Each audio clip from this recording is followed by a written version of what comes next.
소위 명태균 특검법으로 불리는 이 법안은 그럴싸한 제명으로 포장돼 있지만 한마디로 국민의힘 수사특별법입니다. 민주당 산하에 국민의힘을 집중 수사할 특별수사본부를 직속기구로 두겠다는 것입니다. 특검을 정쟁에 악용하겠다는 불순한 의도가 노골적으로 드러납니다. 그 이외의 수많은 문제점을 일일이 열거하기 어렵습니다. 이재명 대표는 입으로는 먹사니즘, 민생을 말하면서 실제로는 위헌 위법적인 특검으로 정쟁을 지휘하고 있습니다. 존경하는 국민 여러분, 우원식 국회의장님과 선배 동료 의원 여러분, 국민의힘 박준태 의원입니다. 저는 오늘 소위 명태균 특검법으로 불리는 명태균과 관련한 불법 선거 개입 및 국정농단 사건 등의 진상규명을 위한 특별검사의 임명 등에 관한 법률안을 반대하기 위해 이 자리에 섰습니다. 이 법안은 그럴싸한 제명으로 포장돼 있지만 한마디로 국민의힘 수사특별법입니다. 민주당 산하에 국민의힘을 집중 수사할 특별수사본부를 직속기구로 두겠다는 것입니다. 이 무도한 특검 법안은 국민의힘의 총선 과정 전반을 수사 대상으로 삼고 있고 우리 당 108명 의원 전체를 언제든 수사하겠다는 의도가 담겨 있습니다. 위헌적인 조항들로 빼곡합니다. 먼저 특별검사 임명 절차입니다. 대법원장이 2명의 후보자를 추천하는데 대통령이 추천 요청을 받은 후 3일 이내 임명하지 않으면 추천 후보자 중에서 연장자가 자동 임명되도록 하고 있습니다. 헌법이 보장하는 대통령 임명권을 무력화하고 임명을 강제하는 위헌적 조항입니다. 다음 최장 140일 수사가 가능합니다. 특히 60일 이내 수사를 마치고 공소제기 여부를 결정하지 못하면 30일 연장하도록 하고 있습니다. 수사를 해보지도 않았는데 결과를 예단하는 것입니다. 그러니까 기소를 전제로 만들어진 갑정너 특검입니다. 특검이 발의될 때부터 유죄의 확신과 기소를 당연시하는 그 구조 자체가 위헌적입니다. 셋째, 피의사실 공표의 문제입니다.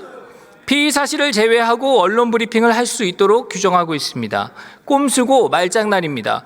피의사실과 그 이외의 수사 정보를 구분하는 기준이 무엇입니까? 달리 말하면 수사 과정에서 중요하지도 않은 내용을 선별적으로 언론에 알리라고 종용하고 있는 것입니다. 특검을 정쟁에 악용하겠다는 불순한 의도가 노골적으로 드러납니다. 그 이외의 수많은 문제점을 일일이 열거하기 어렵습니다. 특검 제도는 예외성과 보충성의 원칙을 기반으로 해야 합니다. 즉, 기존 수사기관의 수사가 미진하거나 수사의 공정성이 의심되는 사안의 한정에 보충적이고 예외적으로 도입돼야 합니다. 한참 수사 중인 사안을 두고 특검을 하겠다고 나서는 자체가 특검 취지에 반하는 일입니다.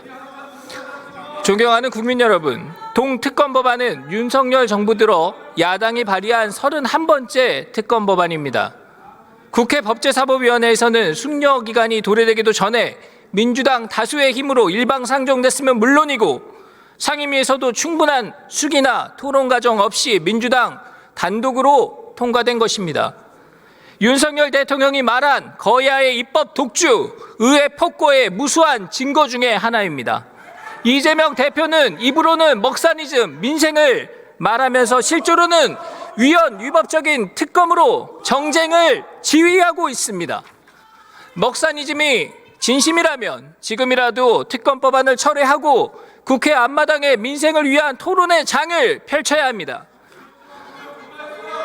특별검사제를 처음 도입한 미국의 경우도 특검이 상대 정당을 공격하는 카드로 악용되고 비정치적인 사건이 정쟁화된다는 이유로 1999년도에 특검 제도를 폐지한 바 있습니다. 특검 제도를 비롯한 수사의 기본 가치는 공정성, 독립성, 그리고 정치적 중립성입니다. 이것은 거창한 학설이 아닌 국민이 바라는 최소한의 상식입니다. 그런데 민주당이 상대 정당인 국민의힘을 전담으로 수사하는 기구를 만들어서 다수 의석의 힘으로 일방적으로 통과시키는 오늘 이 장면은 국민 상식을 배신한 상징적 모습으로 정당사회 그리고 헌정사의 오점으로 남게 될 것입니다. 이 위헌적이고 무도한 법안에 대해 모두 반대해 주시기 바랍니다. 마치겠습니다.